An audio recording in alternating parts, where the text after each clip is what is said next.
En yeni mahnılar yalnız Samiri Production'da. Dedim ki heç vaxt bizi ne sen diyan oldu gülüm. Düşündüm ki mahvedeyim ne sen diyan oldu gülüm. Zaman bize karşı niye kurdu zamansız tereni. Hayallarımla baş başa geçirdirəm her gecəni. Belki bu dünya belədir, sevməyi bilməyir deyə. Bazardıqsa zülüm eləyir, məhv edir hər bir sevəni. Dedim ki heç vaxt bizi ayırmaz ayrılıq qəti. Nə sən deyən oldu gülüm, nə mən deyən oldu gülüm. Düşündüm ki məhv edərik biz intizar həsrəti. Nə sən deyən oldu gülüm, nə mən deyən oldu gülüm.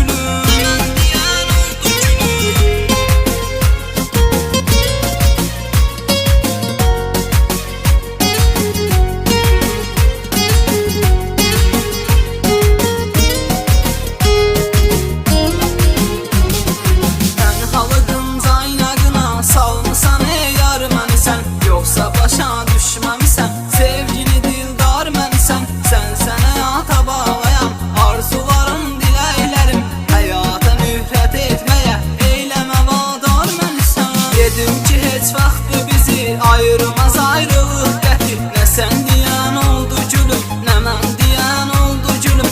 Düşündüm ki məhv edərik biz intizar həsrəti. Nə sən deyən oldu gülüm, nə mən deyən oldu gülüm.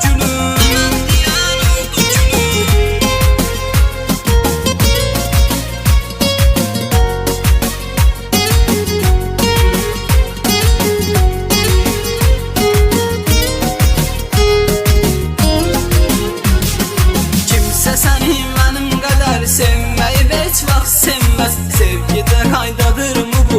Ağlayan aşıq gülməz. Ölüm ki hər canlıya var, aşıq ölər amma onun sevgisi hər an yaşayar. Ölsə də illər ölməz. Dedim ki heç vaxt bizi ayırmaz ayrılıq qəti. Nə sən deyən oldu gülüm, nə mən deyən oldu gülüm.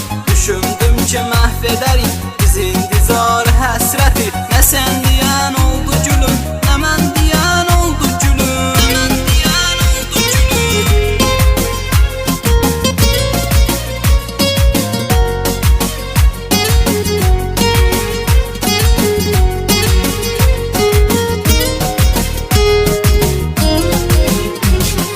Dedim ki heç vaxt bizi ayırmaz ayrılıq qəti. Nə sən deyən oldu gülüm, nə mən deyən oldu gülüm. Düşündüm ki məhv edərik biz intizar həsrəti. Nə sən deyən